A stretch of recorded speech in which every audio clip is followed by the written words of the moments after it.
Most other world leaders are used to letting the West get their way with anything they want. However, a captivating group of African leaders has risen, marked by their strong commitment to create their own path, free from the Western influence and ideology. These daring individuals fearlessly challenge the West, confronting head-on the biases and double standards it continues to practice. Their efforts echo throughout the continent, delivering a powerful message of sovereignty and self-determination.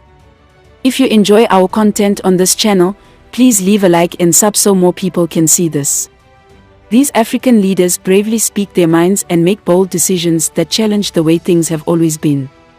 Even though Western countries and their media have a lot of influence, these African leaders are creating their own unique path. They proudly stand up for their values and dreams for their countries, showing they are determined and true to themselves. Their bravery and determination give hope to others and change how people see African leaders worldwide. They work hard and show that African leadership is strong and full of potential, breaking old stereotypes and creating a powerful new image for the continent. Ladies and gentlemen, in today's video, we're diving into the inspiring stories of 9 African leaders who fearlessly take on the West and its media. First, let's talk about President Akufo-Addo from Ghana. He's really strong in his opposition to the LGBTQ agenda being forced on Ghana and Africa. Even though people keep questioning him about it, he sticks to his beliefs and says it's not a priority for the people of Ghana. In a powerful video at a church, he says he will never legalize homosexuality while he's president. He's all about protecting Ghana's culture and values, and he won't let outside pressures change that. He's really committed to keeping Ghana's identity and making sure African nations stay sovereign. Now let's talk about Felix Tshisekedi, who is really strong and brave. He stood up against French President Emmanuel Macron and had some powerful things to say. He's from the Democratic Republic of Congo, but what he said represents how many Africans feel. Tshisekedi isn't afraid to challenge France's bossy behavior toward Africa. He wants Europe to change the way they treat Africa. In his speech, he showed the spirit of African leaders who aren't afraid to speak their minds. He asked Europe to treat Africa as equals, not like they're better or know everything. Many African countries feel frustrated because they want a fair partnership, not to be treated like they can't handle things themselves.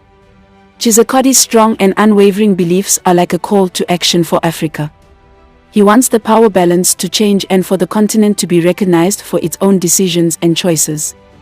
The West sometimes follows international rules when it suits them, but not always for everyone.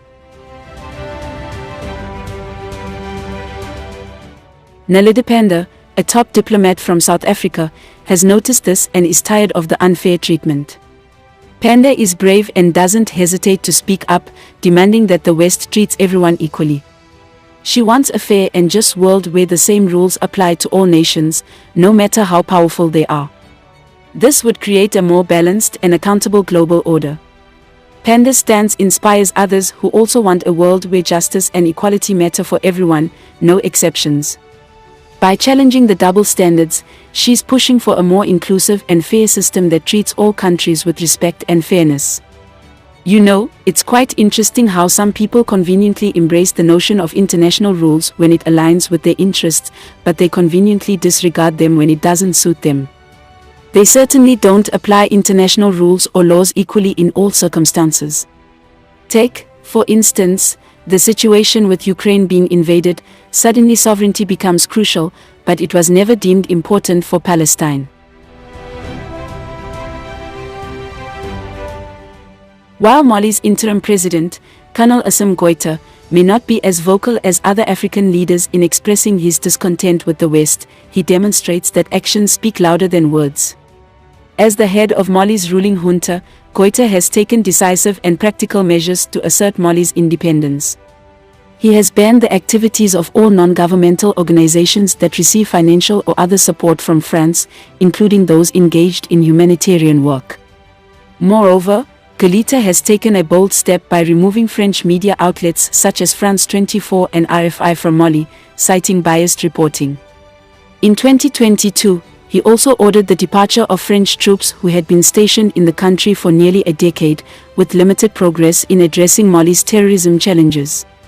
Colonel Goita's actions clearly demonstrate his unwavering commitment to asserting Mali's sovereignty and challenging the perceived influence and shortcomings of the West in addressing the country's security concerns.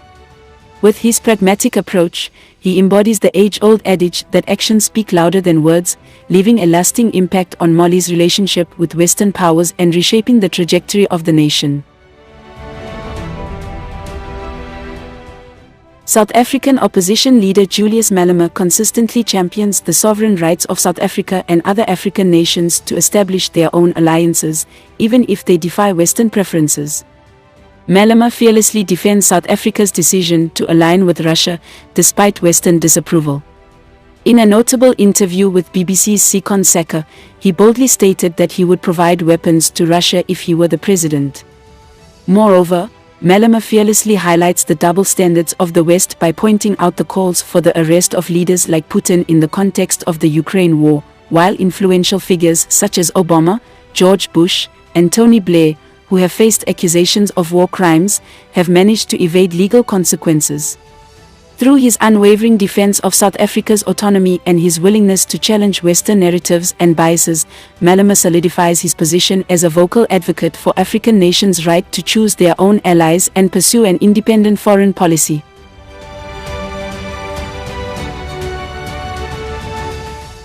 Leaders like William Ruto advocate for a more efficient approach. The West's insistence on having all 54 African leaders attend summits has faced extensive criticism for being both demeaning and ineffective.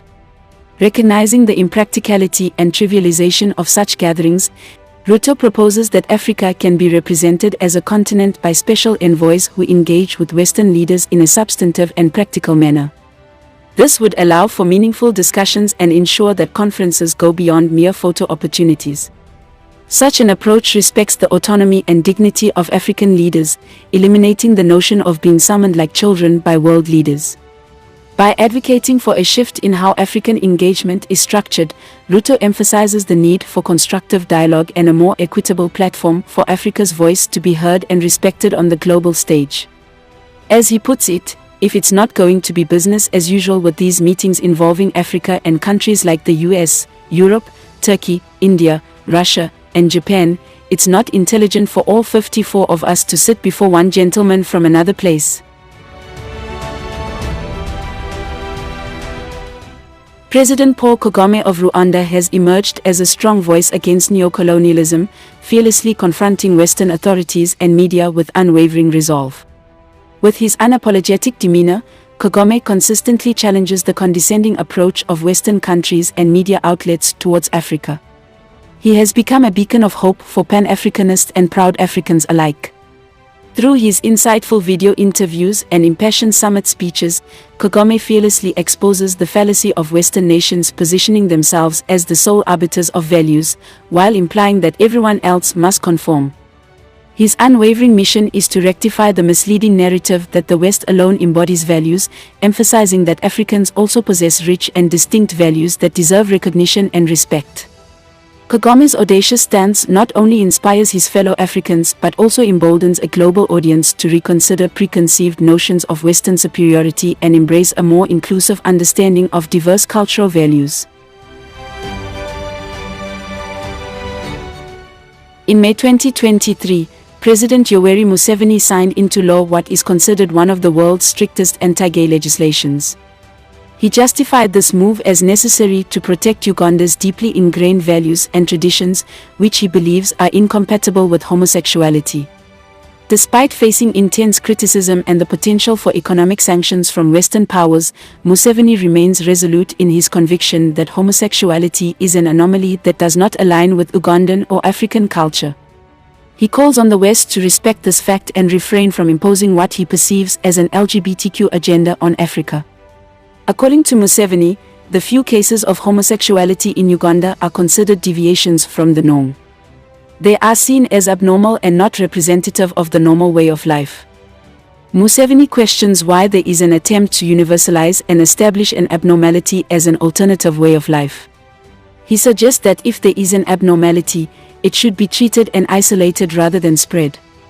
Museveni expresses his skepticism towards certain Western groups and their leadership, hinting at a structural problem or a funny situation in those places. He acknowledges that there are still human beings with normal lives in the West, but he finds something wrong with certain groups and their approach. Museveni concludes by stating that when the bill comes, he will gather the MPs of Uganda to discuss the matter, as they seem to have the answer regarding homosexuality. It is clear to him that there were deviants, and he previously wondered whether the deviation was caused by hormones or psychology. Now, it seems that it is more related to psychology than biochemistry. And that wraps up our video on the 9 African leaders who fearlessly take on the West and its media. If you enjoyed this video, leave a like and a sub, and we'll catch you guys in the next one.